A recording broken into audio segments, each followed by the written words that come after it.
Hello guys, आज हम पढ़ने लगे हैं unit 9 behaviour of perfect gas and kinetic theory का सबसे इम्पोर्टेंट टॉपिक। इसमें दो इम्पोर्टेंट टॉपिक हैं, assumptions of kinetic theory of gases and expression for pressure due to an ideal gas. ये वाला टॉपिक हमेशा 5 नंबर में आता ही आता है, 5 मार्क्स में ये वाला टॉपिक आएगा और ये वाला टॉपिक 3 या 2 मार्क्स में होता है, पर इसमें भी आपको 4 या 6 पॉइंट्स लिखने ही होते हैं। और ये वाला टॉपिक मैं आपको करवाऊंगा, इसमें न्यूमेरिकल है, थ्योरी है और डायग्राम है। चलो स्टार्ट करते हैं हम फ्रेंड्स। ये वाले टॉपिक से assumptions of kinetic theory of gases, ये वाली मैं टॉपिक करवाने लगा हूँ प्रदीप की बुक से। और शुरू करते हैं फ्रेंड्स। तो फ्रेंड्स हम करने लगे हैं पहला टॉपिक जिसका नाम है assumptions of kinetic theory of gases. ये टॉपिक 2 या 3 मार्क्स में आ जाता है। अगर ये 2 मार्क्स में आता है तो आपको 4 पॉइंट्स लिखने हैं, अगर आपको ये 3 मार्क्स में आता है तो आपको 6 पॉइंट लिखने हैं। तो मैं आपको ये सारे पॉइंट्स जल्दी से समझाऊंगा और इनके कीवर्ड्स याद करवा दूंगा जो कि आपको जल्दी जल्दी पेपर में आपको जल्दी से आ जाएं। ठीक है, तो कर लेते हैं हम बुक को जूम। अब ये क्लियर है, ठीक है। तो फर्स्ट पॉइंट ये कहता है कि ये गैस में कंटेनर में, मतलब आप कंटेनर लेट कर लो, उसमें बहुत सारे पार्टिकल्स होते हैं और जहाँ मोलिक्यूल्स होते हैं, एटम्स होते हैं गैस के, जो कि सारे इलास्टिक होते हैं और सफ़ेयर होते हैं। मतलब लाइक ए कंटेनर, जैसे हमने कंटेनर ले लिया, ठीक है, मेरा कंटेनर शायद ऐसे गलत हो गया, ठीक है, हम एक बार फिर से कर लेते हैं।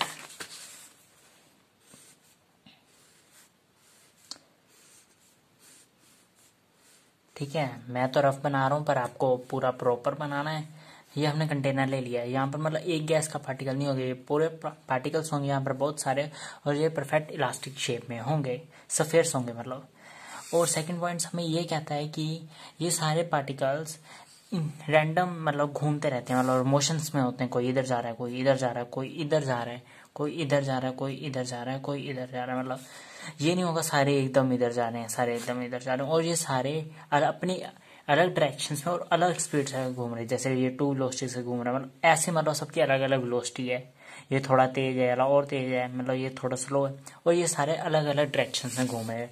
और थर्ड पॉइंट हमें ये कहता है कि जो इनका साइज है वो बहुत स्मॉल है। जैसे इसका, जैसे 2 पार्टिकल्स हैं, इनका साइज 2 एंगस्ट्रॉन है, पर जो इनके बीच में मिनिमम डिस्टेंस है ना, वो 20 एंगस्ट्रॉन होगा, जो उससे ज़्यादा होगा जो उससे कम होगा। इसलिए इनका अकेले एटम का पार्टिकल गैस के मुकाबले नेग्लिजिबल माना जाता है। इनका मास नथिंग, मतलब कुछ नहीं है, वॉल्यूम इनका नेग्लिजिबल माना जाता है। और ये फोर्थ पॉइंट, ये हमें यह कहता है कि मॉलिक्यूल्स फोर्स ऑफ अट्रैक्शन और रिपल्शन एग्जर्ट नहीं करती जब तक उनकी आपस में कोलिजन नहीं होती। जब जैसे ये 2 मॉलिक्यूल हैं, ये अट्रैक्ट भी नहीं होंगे, ना ही रिपेल करेंगे एक दूसरे के। अगर ये वाला मॉलिक्यूल इससे जाकर टकराएगा तब ये वाला मॉलिक्यूल आगे किससे में जाकर टकराएगा। तब अगर ये दोनों कोई वैसे फोर्स नहीं लग रही ऊपर, जब तक ये इसमें जाकर नहीं टकराएगा तब तक कोई फोर्स नहीं है। और फिफ्थ पॉइंट जो कि हमारा लास्ट है, ये हमें ये कहता है कि ये जो मॉलिक्यूल्स वाल के साथ जब टकराते हैं तब भी इनकी इलास्टिक कोलिजन होती है, मतलब परफेक्टली वाल से वो भी इलास्टिक हैं। और जो सिक्स्थ पॉइंट है वो बहुत इंपॉर्टेंट है कि ये मॉलिक्यूल्स मतलब सारे ऐसे ही नहीं कंटेनर में एक ही जगह पर नहीं पड़े, ये मतलब कंटेनर में पूरे यूनिफॉर्मली डिस्ट्रीब्यूटेड है। मतलब कोई इधर जा रहा है, मतलब वो इधर जा रहा है तो वहां से भी कोई इधर आ रहा हो।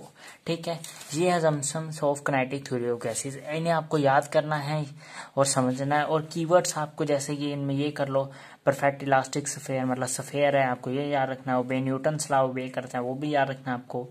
ये मतलब रैंडम मोशन में वो मूव करता है। इनका साइज वाला पॉइंट बहुत इंपॉर्टेंट है।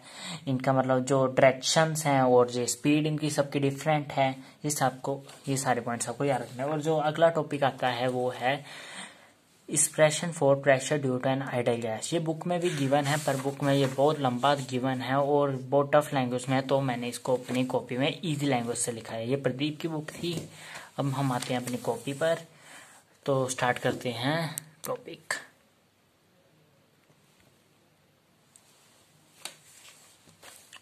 तो हमने ये कर लिया है, ये है बहुत इंपॉर्टेंट टॉपिक, इसे ध्यान से समझना। पहले मैं आपको डायग्राम समझाता हूँ। डायग्राम में क्या, जैसे मैंने आपको बताया था, एक क्यूबॉइड लेना है, मतलब अज्यूम करना है क्यूबॉइड है, उसके अंदर गैस है।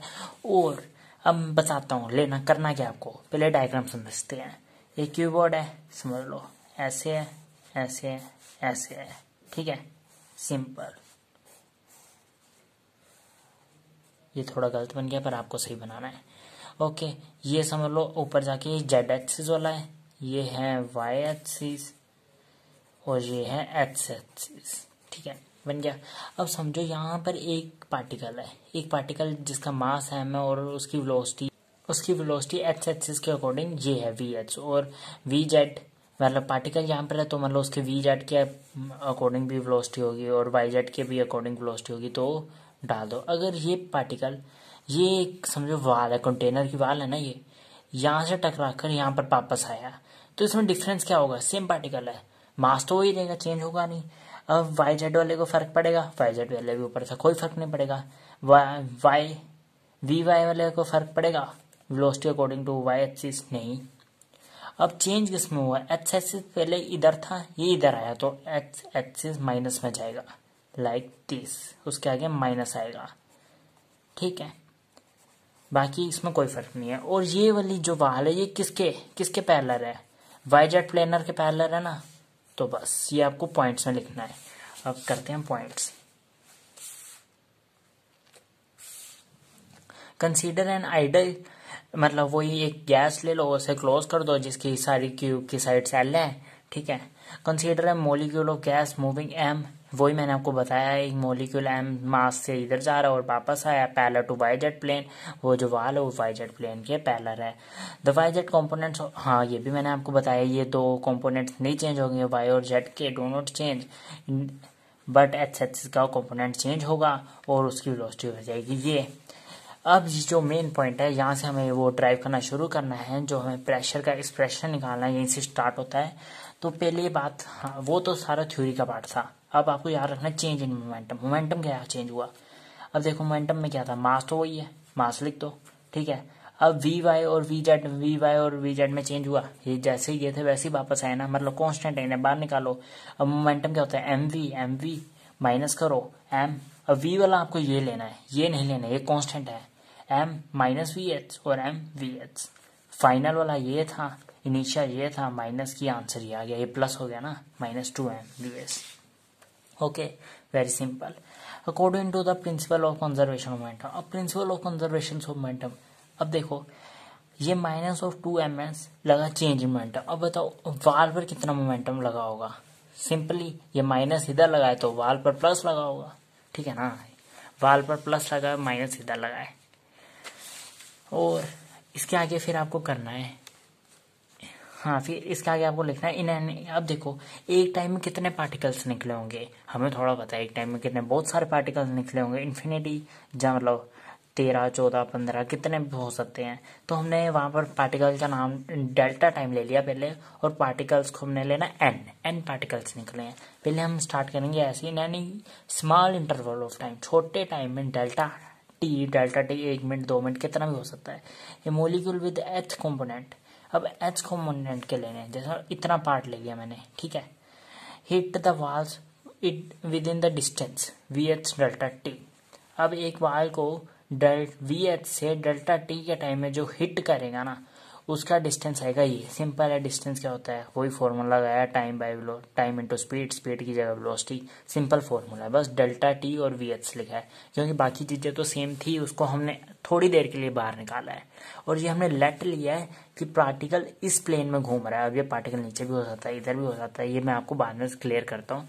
ये पार्टिकल अभी लेट है, और ये जो नीचे है ये एक पार्टिकल की हमने मोमेंटम निकाल लिया है, वाल से जो टकराया है, ओनली वन की, ये +2 mvs। तो मैंने इसका वॉल्यूम ले लिया। वॉल्यूम क्या होता है? Length breadth height. डिस्टेंस है, मतलब इनमें से एक होगी लेंथ, और एरिया क्या होता है? ब्रेड्थ हाइट ए। तो मैंने वॉल्यूम निकाल लिया यहाँ से। ठीक है, तो हमने डिस्टेंस निकाल लिया है। डिस्टेंस हमने आ गया है H equal to V H by delta T, आपको बता दिया। स्पीड इंटू टाइम ये आता है, स्पीड की जगह हमने वेलोसिटी ले ली। ये दोनों को हमने बाहर निकाला है थोड़ी देर के लिए, इन्हें हम एंड में कंक्लूड करेंगे। ठीक है, हमने लेट कर लिया, अभी तो उनका काम ही नहीं होना, उनमें कोई चेंज आया, मोमेंटम भी इसमें ही आई है, तो वी एच से लिया हमने मेन कंपोनेंट। तो हमने वॉल्यूम निकाल लिया है, सिंपल।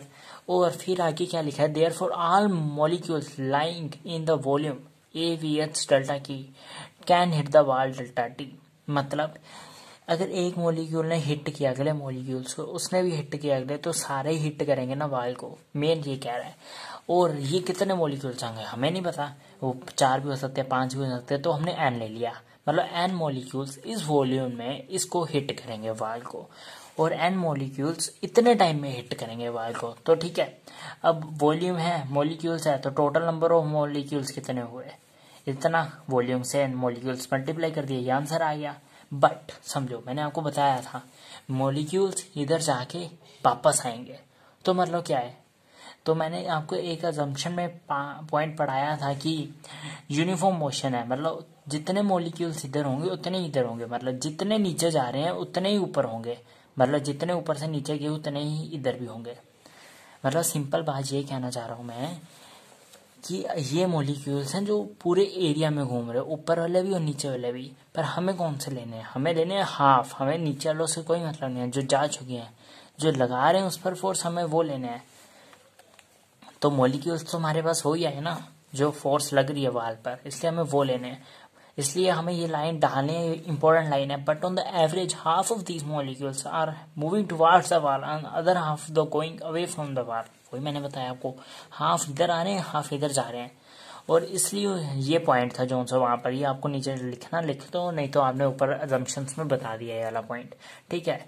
तो ये अगर ये नहीं है, ये है मेन उसका जो टोटल मॉलिक्यूल्स वाला, क्योंकि उसमें तो टोटल आए ना, सारा आया effective molecules hitting the wall, कितने अफेक्टिव, कितने, हाफ है ना, हाफ तो जा चुके हैं, तो डेल्टा टी में हाफ मॉलिक्यूल्स हिट करेंगे। तो आगे अगला पॉइंट है, हाँ ये मैंने कहा था मोमेंटम ऑफ ए मॉलिक्यूल, ये एक मॉलिक्यूल की मोमेंटम है। तो हमें अगर हम सारे मॉलिक्यूल्स की मोमेंटम निकालें, सारे मॉलिक्यूल्स इंटू मोमेंटम, ये 2 से 2 कट गया, तो ये आ गई मोमेंटम सारे मॉलिक्यूल्स की। अब फोर्स कितनी एग्जर्ट हुई ऑन द वॉल, अब फोर्स का फॉर्मूला क्या होता है, M A, force equal to M में होता है ना, जैसे देखो फोर्स है, force equal to M A होता है, पेन ले लेता हूँ, ठीक है।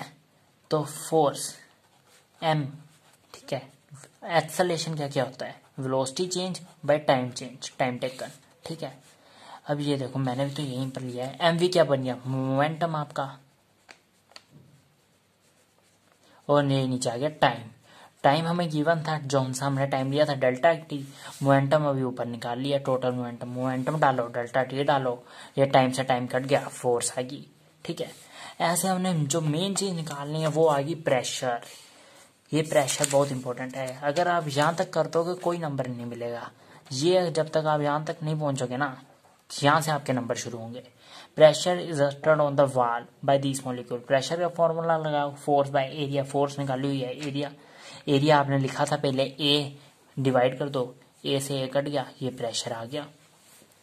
तो अब क्या करना है, अब ये प्रेशर जो मैंने आपको बताया था, इन सब सारे मॉलिक्यूल्स की स्पीड्स अलग अलग हैं, कोई सेम स्पीड से नहीं चल रहा, सारे कोई तेज जा रहे हैं, आपको मैंने यहाँ पर बताया था ना, थोड़े तेज जा रहे हैं, थोड़े स्लो जा रहे हैं, तो हमने तो कांस्टेंट ले लिया था एक बार की तरह।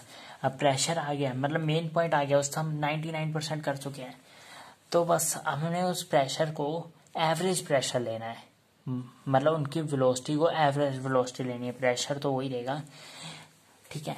तो हमने देयरफॉर एवरेज वेलोसिटी के लिए ऊपर v के ऊपर ऐसे लाइन लगा दी, VH2, ये होता है एवरेज, यहाँ पर मैंने लिखा भी है, where VH2 is average of VH2, ठीक है, ये मैंने आपको बता दिया। अब मैंने बताया था कि हमें ये भी नहीं पता कि पार्टिकल्स मूव किस वे होंगे, ये तो हमने लेट किया था इस एक्सिस में, शायद वो वहाँ होते, यहाँ होते, तो इस कारण अगर वो यहाँ पर होते तो हमारे 2 कंपोनेंट सेम रहते, अगर वो यहाँ पर होते हमारे दूसरे 2 कंपोनेंट सेम रहते।